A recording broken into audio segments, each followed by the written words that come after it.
السلام عليكم ورحمة الله وبركاته. بسم الله الرحمن الرحيم.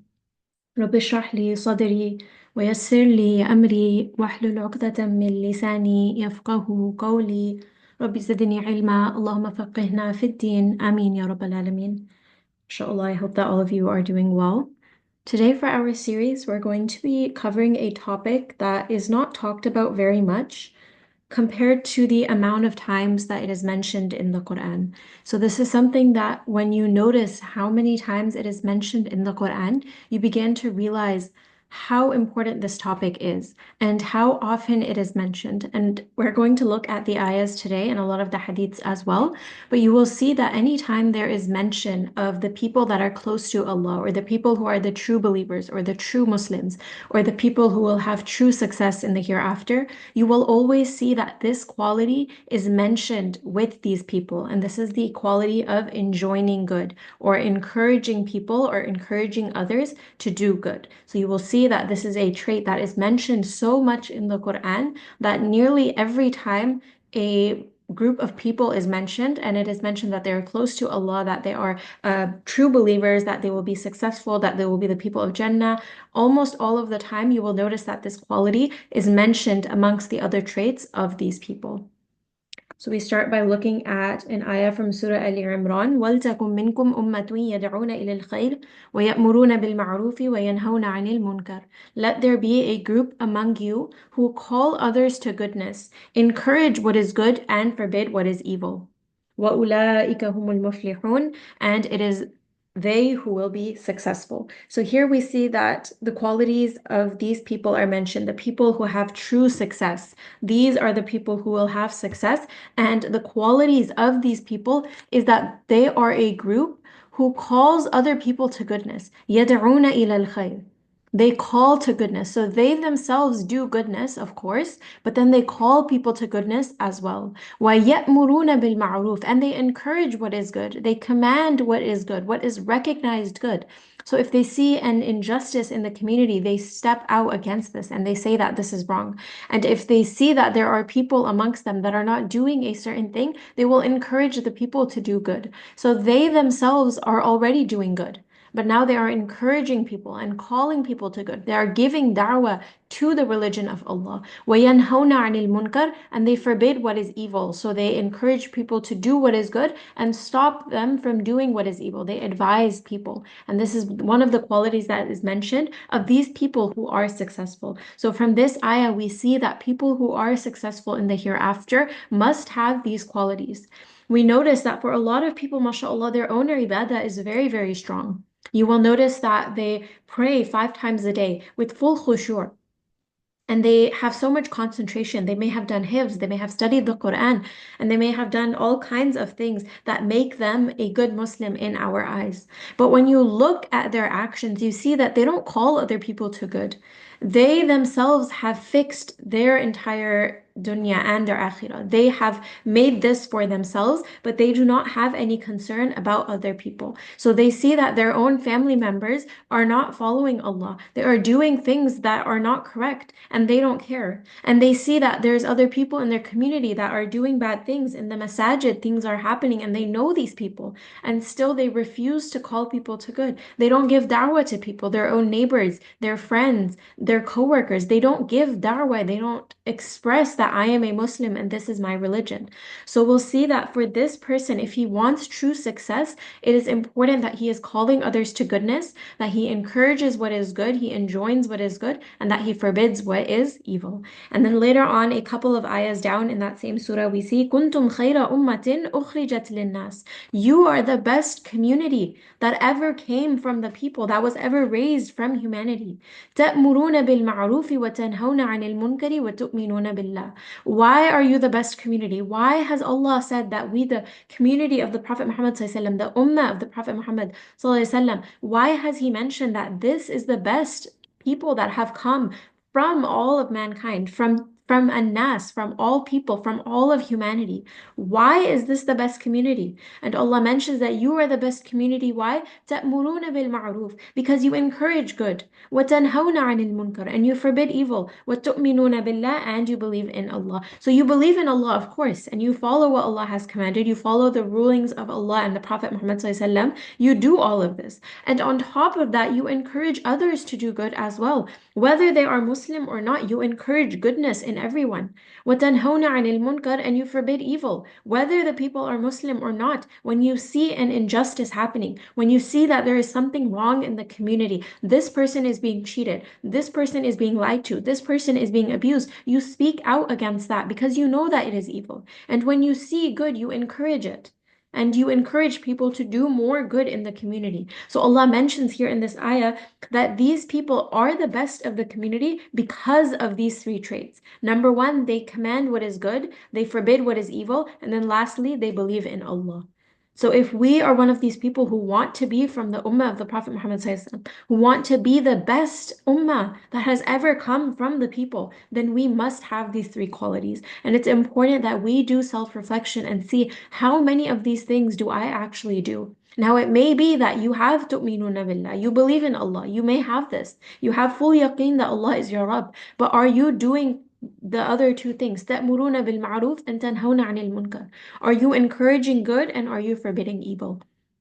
And this is so very important living in a society like ours when we have access to knowledge that other people don't. It almost becomes fard on us. It becomes obligatory on us that we teach other people what we have learned. And we learned that the saying of the Prophet Muhammad بَلِّغُوا عَنِّي وَلَوْ آيَةً, that convey from me, even if it is only one ayah, if it is one verse, whatever it is that you have learned of the Sunnah, of the Quran, teach it to other people. Spread goodness. And if you are scared that people are not open to Islam, and sometimes people don't like it when you give da'wah about Islam. Now, this doesn't mean that you completely forget about doing ta'muruna bil ma'ruf and tanhawna 'anil munkar. Just because your coworkers or your neighbors or your family are not receptive to the message of Islam, this does not mean that you can not continue doing these things. Now, even if someone does not want to listen to you about Islam, you can still command what is good. Now, it is a known good to give sadaqah. So if you have a charity that people are raising money for, and you want that people give to this charity, you can encourage people, non-Muslims even, that here they're collecting funds for this reason. So if you would like to donate, here's the link. Or if you are seeing some injustice that in the workplace someone is being bullied, or someone is being abused, or the boss is taking advantage of the employees, you can speak out against this. Now, this does not have anything to do with Islam. You are not giving da'wah in the traditional sense, but you speaking out is speaking for your akhlaq. That as a Muslim, these are the things that I hold dear to me. These are my values. And I am going to stand for what is right, whether everyone is doing it or whether no one is doing it. And I'm going to stand up for what is wrong, even if no one is standing out, even if I am the only one standing by myself saying this is wrong. Because I am a Muslim, this is my duty. This is something that I have to do in order to be successful in the hereafter. So some people, because they get so scared of giving da'wah, or they are ridiculed or rejected, someone gives da'wah and the person says, I don't want to hear about Islam. I don't want to listen about Islam. This does not mean that you have to completely stop enjoining good and forbidding evil. This is something that all of us have to do, regardless of whether people want to learn about Islam or not. This is something that is not fully related only for da'wah. This is something that as a Muslim becomes our duty living in this society. And then we see another ayah. خُذِ الْعَفْوَ وَأْمُرْ بِالْعُرْفِ وَأَعْرِضْ عَنِ الْجَاهِلِينَ. Be gracious, enjoin what is right, and turn away from those who act ignorantly. So we see in this ayah, this is the command that Allah is giving, that خُذِ الْعَفْوَ, be gracious. Take al-afwa means forgiveness or pardoning, meaning be gentle with the people. That when you are not treated right, then instead of holding grudges and trying to take revenge, خُذِ الْعَفْوَ, be gracious, because you have bigger things to worry about. So sometimes just pardon that person. وَأْمُرْ بِالْعُرْفِ, and enjoin what is right, command what is right. وَأَعْرِضْ عَنِ الْجَاهِلِينَ. And if still people do not believe you, you are advising people and telling them this is wrong, what we are doing is wrong, this is oppressive, and people still do not listen to you, then what you can do is وَأَعْرِضْ عَنِ الْجَاهِلِينَ, turn away from those who are acting ignorantly. If there are people who are not listening to you about the message of Islam, turn away from these ignorant people. Don't engage with them. Don't start arguing with them and debating with them when you know that this is going to take you nowhere. A lot of the times people start debating on Islam and they waste years of their life debating with people who are not going to convert. Once you start talking to a person, you know their heart. You know if they are genuinely trying to learn more about Islam or if they are merely arguing for the sake of arguing. There are people who are so stubborn. They will not believe in Islam no matter what. And for you to stand there arguing for hours even, this is a waste of your time. So Allah here says, وَأَعْرِضْ عَنِ الْجَاهِلِينَ. If you know that someone is acting ignorantly, then turn away from them. Don't engage or waste your time engaging with these people. In this hadith, we see, O Messenger of Allah, who among the people are the best? And the Prophet ﷺ said, the best of people are the most to recite the Quran, the most fearful of Allah, the most enjoining of good, the most forbidding of evil, and the most to maintain family relations. So these are the best qualities that you can find among the people. So of the people, of Allah mentions kuntum khayra ummatin, that you are the best ummah. So who are the best people in the best ummah? So it's kind of like the best of the best. Who are these people? And the qualities that we see here, they are the ones who recite the most Quran, that they are joined to the Quran. Their hearts are joined with the Quran, the message of the Quran. They love to read the Quran. When you look at them, they are reading and studying the Quran. They are the most fearful of Allah. They have the most khushu', the most taqwa, that they know and they are aware that Allah is watching them. And they are fearful of Allah and His punishment. They are the most enjoining of good.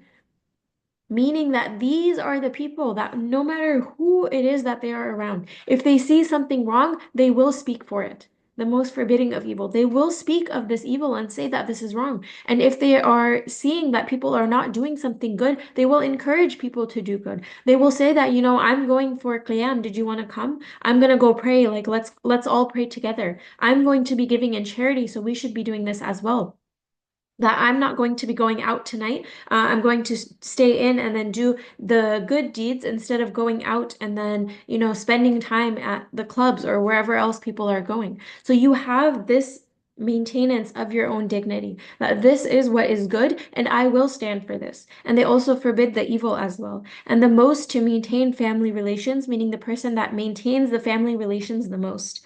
So this person is the one that is always reaching out. No matter how his family members treat him, he knows that Allah will ask me about what I do.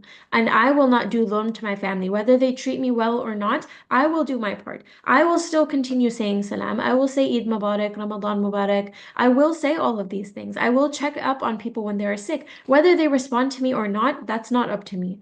Allah won't ask me about that. He will only ask me for what I have done. So these are the people that also maintain the family relations the most. In another hadith, we see, by the one in whose hand is my soul, meaning by Allah, you must enjoin good and forbid evil, or else Allah will send soon punishment upon you. Then you will call upon Allah and it will not be answered for you. So this is a warning based on what we have learned about the previous ummahs. When we learn, why did Allah destroy certain nations? Why were these people getting punished?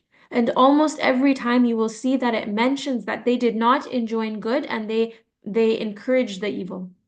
They encouraged people to do bad and they did not enjoin the good. They did not encourage people to do good. This is one of the qualities that is mentioned, that this is why Allah sent this punishment upon these people.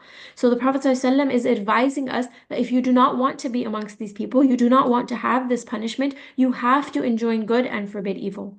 And then you will call upon Allah and it will not be answered for you. So for the person who does not do this, who does not enjoin good, who does not forbid evil, he does not tell people about the message of Islam, or he does not tell people at least about what is right or wrong. And this is something that everybody knows. Whether you are Muslim or not, you know that certain things are wrong. Everyone knows that stealing is wrong, that lying is wrong. Everyone knows this. Everyone knows that it's good to feed people, that it's good to give charity. Everyone knows, whether you are Muslim or not. So for you to not do this, that means that Allah will not answer your du'as. If you cannot even do this, there will come a time that you will call upon Allah, begging Him for help, and your du'as will not be answered. Why? Because you did not enjoin good and you encouraged the evil, or when you saw the evil, you did not stop it. So this is a warning from the Prophet that if you do not want to be like the people that passed before you, like the ummahs that came before you, then you must enjoin good and you must forbid the evil. In another hadith, we see that verily Allah Almighty will not punish a community for the sins of a few, unless they see evil appear among themselves, and while they are able to reject it, they do not. And if they do not, then Allah will punish the sinners and the entire community. So Allah mentions that He does not punish entire ummahs. He does not punish entire communities. That there may be that there is even one person that is worshiping Allah within the community. He will not punish that community because there is that at least one person who is still on the straight path. But Allah mentions the only time that He will punish an entire community and He will cause the entire community to sin is if there is an evil amongst the community. And while they are able to reject it, they do not, meaning that they see that something bad is happening in the community and they don't feel bad about it. They say that, okay, so what? So what if it's happening? Why would I care? They see that other people are doing sins and they cannot even find it in themselves to hate it in their hearts. They love this sin. They say that, I'm not doing it, but I like it when other people do this. I like seeing this kind of stuff. I'm not doing it myself, but if it's happening in the community, then so what? I don't care. So Allah mentions that for this person who is able to reject this sin, able to at least feel bad about it in his heart, and he does not, then Allah will punish the sinners, the people who are doing it, and the entire community. Because the people in the community, they agreed to what was happening. They were okay with it. They did not stop this person from doing it, and at the very least, they didn't even feel bad about it in their hearts. And we see that this was the reason why the wife of Lut alayhi salam was punished with the community. Because even though she herself did not commit any sins, when she saw her people, her community doing these sins, she approved of these sins. And she said that, oh yeah, this is fine. You guys keep doing this. It's good. You guys keep doing it. It's fine. I'm not going to do it, but it's okay if you guys do it. And this is why she was also punished with the rest of the community because she did not reject the evil when she saw it. She encouraged it, especially. So we see in this hadith that if we see things that are going on around us, we have to stop it. And then inshallah, we're going to look in the second hadith that we're going to cover after this. But if we see that there is something bad happening, we stop it first with the tongue. Sorry, first with the hands. And if not with the hands, then with the tongue. And if not with the tongue, then at least we hate it in our hearts. So the least that these people could have done is hated the sin in their hearts, or rejected this in their mind that this is something bad. And even though it has to happen in the community, I can't stop it.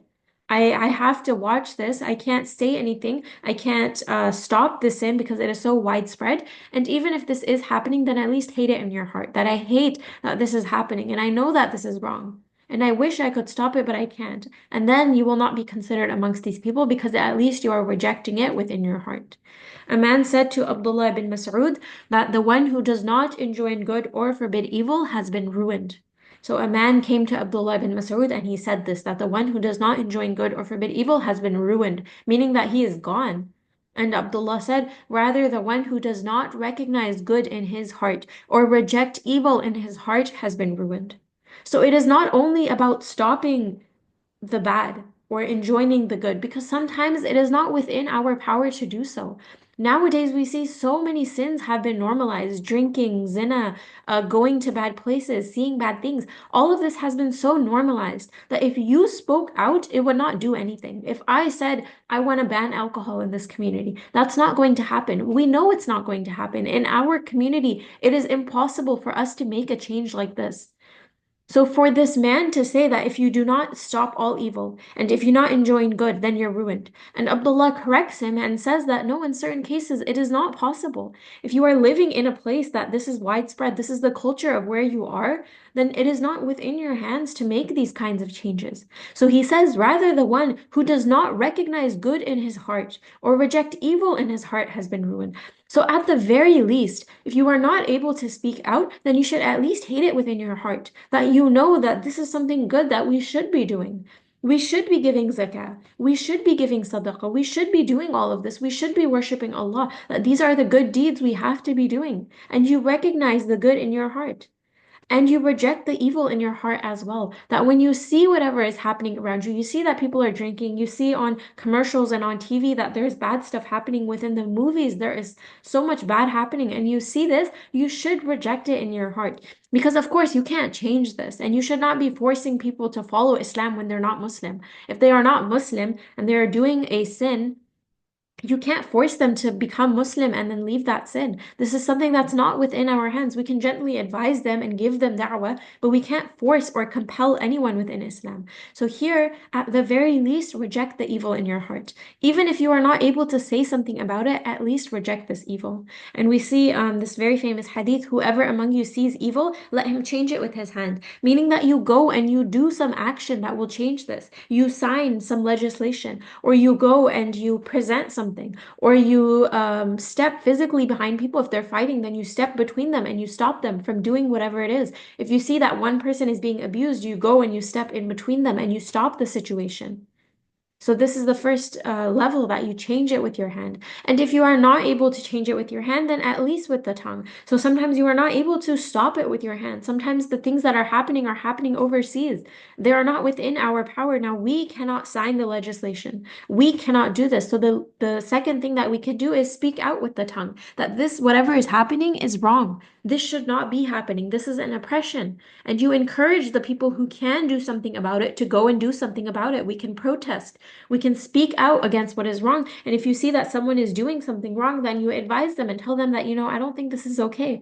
And maybe you shouldn't be doing this. So you speak out with your tongue. And then at the very least, if he cannot do so, then with his heart, which is the weakest level of faith. So at the very least, reject it in your heart. And if you are not even doing this, this means that you are a part of the sin. This means that you approve of the sin and that you will be considered and punished as if you were one of the sinners, because you are approving of the wrong that other people are doing. So even when you see oppression, you see that there is wrong done in the community, for you not to speak out about it, whether it is happening to you or not. Maybe you yourself are doing just well in life. You are at a very high status. You have a lot of money. You have a lot of wealth. You are very racially privileged. And you are at a great point in your life. And you see that other people, the people who have less than you, the people of different races than you, the people who are younger than you, they are being abused, or the people who are older than you. And you think that, I'm just glad it's not me. I'm not going to speak out about it because it's not happening to me. So this is why we have to speak out against evil, whether it is happening to us or not. Any form of oppression is not allowed within Islam, and the very least we can do is reject it in our hearts. And it was said to Hudayfa radiallahu an, who are the dead among the living? So who are the people who are living? They are alive with us, but their hearts are dead. And Hudayfa said that those who do not recognize good in their hearts and do not reject evil in their hearts, these are the people who are considered dead. That even though their hearts are beating, they are living amongst us, they do not have any sympathy within their hearts. They don't know between right and wrong. And this makes them have hearts that are like stones, that are dead. Their hearts are dead. So even though they are living, they are beating, they still feel like they are dead because they do not recognize the good and they do not reject the evil. We learn that every word of the son of Adam is against him, not for him, meaning anything that you say will be used against you. Any useless thing that you say, anything that you say can be used against you in Yawm al-Qiyamah. So for you to sit with your friend and talk about what happened in your day, this is not going to give you any ajr. This is not giving you any hasanat. It is not helping you in any way. Instead, it is going to be against you. Because sometimes when we talk, then we say bad stuff. We gossip. We say a bad word. We talk about other people. We backbite. So every word that you say is going to be against you. Anything that you say will be held against you in Yawm al-Qiyamah. Because of course, it's not going to be giving you ajr. And instead, it might actually cause you to sin. So it is going to be against him, not for him. Except for three things. Except for enjoining good, forbidding evil, or the remembrance of Allah. So the words that you use to enjoin good will be for you on Yawm al-Qiyamah. They will stand for you. Your tongue itself will say, we learn that in Surah Fussilat, that the skins will speak, the tongue and the limbs, the eyes and the ears will speak for this person. And if you had used it to do good, your tongue itself will testify for you that, ya Allah, this person used me for good. He used me to enjoin what was good. He saw something bad was happening and he used me to forbid this evil. Or he used me for the remembrance of you, ya Allah. He used me, my tongue, for dhikr. He used the tongue for dhikr, for remembering Allah, for reading Quran, for talking about Allah, for going to halaqat and talking about Allah, giving reflections of the Quran and learning the tafsir. He used this tongue for good. He used this tongue to learn tajweed, to learn more about you and the Prophet ﷺ. So your tongue itself will testify. So these three things are things that we always have to be doing. And now a lot of people talk a lot. They just talk and talk and talk about things that are not important. So we need to realize that all of the speech that we are doing, this time that we are wasting only on talking, then it should be used for doing good as well. And I'm not saying that you completely become silent and stop talking to people. This was not the way of the Prophet. The Prophet was a very jolly man. When people spent time with him, they loved it. They loved spending time with him. He was a very happy person. He was not someone who was just silent and quiet and just sitting in the corner remembering Allah. This was not him. And we should not become like this either. But instead of wasting so much time just talking about useless stuff, we should use this time to remember Allah. If we are sitting in a gathering, and of course you have fun, you haven't seen your friends in a while, you want to talk to them and tell them about what is going on, of course you do so. But make sure you remember Allah in that gathering as well. That you talk about other things and you mention that, Alhamdulillah, inshallah, la hawla wa la quwwata illa billah. You mention the name of Allah. You remember Allah. You encourage people that, we're sitting in this gathering. Oh, it's time for Maghrib. Let's go and pray. We can do Jama'ah together. Someone can lead us and we can pray together. Encourage this good. And inshallah, then your tongue will speak for you and not against you on Yawm al-Qiyamah. In another hadith, we see when you see my nation afraid to tell the oppressor that he is an oppressor, then they have been forsaken. And subhanAllah, now this is the state of our ummah. For a lot of people, they do not have the courage to step up against oppression. And a lot of the times we think that we do not have enough power to stop something. Now we see the situation that is happening overseas. For a lot of us, we don't live there. And it is not possible for us to physically go and stop it. But at the very least, what we can do is speak out that this is wrong. What is happening in these countries is wrong. We know that this is oppression. We know that this is wrong. You call your legislators, you call the people in power, the politicians, you call them, you email them, you show up at their office, you protest outside of city halls, and you show them that this is wrong and we do not stand for this. So when a nation has stopped doing this, when they are afraid to tell the oppressor that he is an oppressor, that you are doing something wrong, when they are afraid of this, this is the point that they have been forsaken by Allah. And some scholars mention that being forsaken means that you are far from the mercy of Allah, and this is also what it means to be cursed by Allah, that Allah has left you. And we saw that for these people that do not speak against good, that do not hate it in their hearts, Allah will not answer your du'as. There will come a time where you will call to Allah and Allah will not answer. And this is because when Allah called you to stand up for the people that were being oppressed, you did not stand up for what was right. So now, when it is time for you to ask Allah for help, Allah will forsake you. So here we see that this is one of the things that is mentioned, that when He does not enjoin good and He does not forbid evil, this is the moment that our ummah has become forsaken. And we see that a man will be brought on the day of resurrection and be cast into the hellfire, and his intestines will pour forth into hell. And he will go around them as a donkey around a millstone. And the people of hell will gather around him and say, "What has happened to you? Were you not enjoining good and forbidding evil?" And he will say, "Of course, I used to enjoin good, but I did not practice it myself. And I used to forbid evil, but I practiced it myself." So we see here that while we have to enjoin good, while we have to forbid evil, it is so very important that we do what it is that we are advising others. Now, a lot of the times, people think that I myself am not good. I do not do this, so I have no room to advise other people. And this is not true. And the thing that we should be thinking of is that if we see someone doing something wrong, then we should look at ourselves. Here it's mentioned, if you intend to mention the faults of your companions, then remember your own faults. So if you see that, someone is not praying, their fard prayers. They are not praying. It is time for Maghrib and it's quickly running out and you don't see them getting up. You don't see them praying. You want to advise them, but you yourself sometimes miss your prayers. Sometimes you get too tired and you don't pray Fajr, you don't pray Isha. And you think that, I don't even pray. How can I tell this person to pray? This is not the thinking of a Muslim. Instead, as a Muslim, what you should do is that you encourage him to do good. You encourage this person that, let's go and pray. And then you yourself make an intention to fix what it is that you are encouraging. Now, some people encourage good and they say that you should do this, you should do that, and they themselves have no intention of doing so. They give reminders to other people simply to appear as if they are better than others. That, I'm such a good Muslim that I'm advising people to do all this, but they themselves don't do it. Or they forbid an evil. Constantly, this person is telling people that this is wrong, you should not be doing this, don't do this. And then later on, you see them doing that exact same thing. And he does it knowingly. Now, there are some people that know that they are doing a sin and they feel bad about it and they're trying to stop. They are trying to stop the sin. They are trying to be better. And they are advising people also and saying that, you shouldn't do this. And I'm also going to try to stop. But then sometimes, it's hard to break a habit. So this is not what's mentioned here. The hadith that is mentioned here is that he enjoins good and forbids evil, but he himself knowingly, while knowing it is wrong, goes and does it. And while knowing that he should be doing this good, does not do it. Knowingly he does this. Not by accident, not because he's trying to be better and it just did not work. Sometimes this does happen to us that we are trying to be better and we're good for a couple of days and then after that we just fall and then it's hard for us to get back into it. And this is part of being human. We make mistakes. No one is perfect. And if this was the case, then we would not have any shuyukh at all. No one would be able to tell us anything because every person has faults. Every single person, even all of the prophets had faults. And we don't tell the prophets that, they weren't good prophets because they did bad things sometimes or they made mistakes sometimes. A lot of the prophets now we see Musa alayhi salam when his story, when he was going with Khidr, and the Khidr told him, don't ask questions.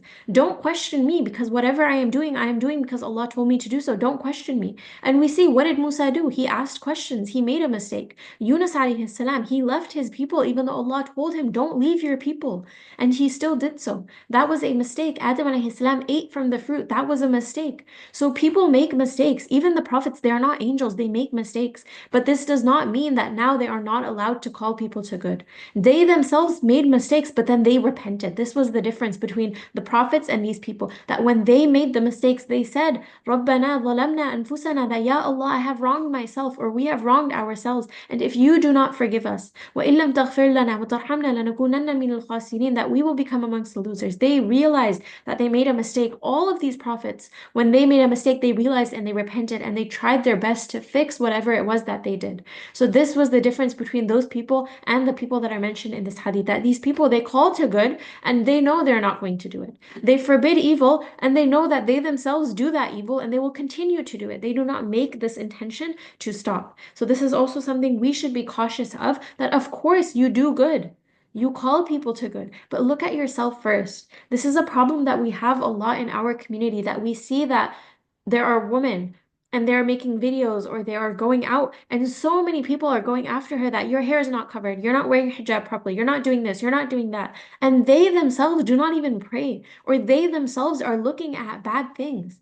So we have to look at ourselves. And once you have fixed whatever it is within yourself, or you are trying to fix whatever it is within yourself, only then can you advise someone else about that same thing. So if you yourself have not fixed your hijab, and you are not even planning or intending to fix your own hijab or your own prayer or whatever it is that you are advising that person on, look at yourself first. Work on yourself first, and then you can advise people. And if you are advising someone while you yourself are still doing that sin, then you also make this intention that I will stop. I will stop, but I also want to help other people stop as well. So it all depends on your intention, that if you yourself are trying, if you are trying, then inshallah we will not be amongst these people. And this is not meant to discourage anyone from enjoining good or forbidding evil. This does not mean to like scare anyone off, that I don't want to be this person, that's why I'm just not going to say anything. This is also wrong. What we have to do is that we enjoin good and we forbid evil, and we also work on fixing ourselves. So it's both of these things together.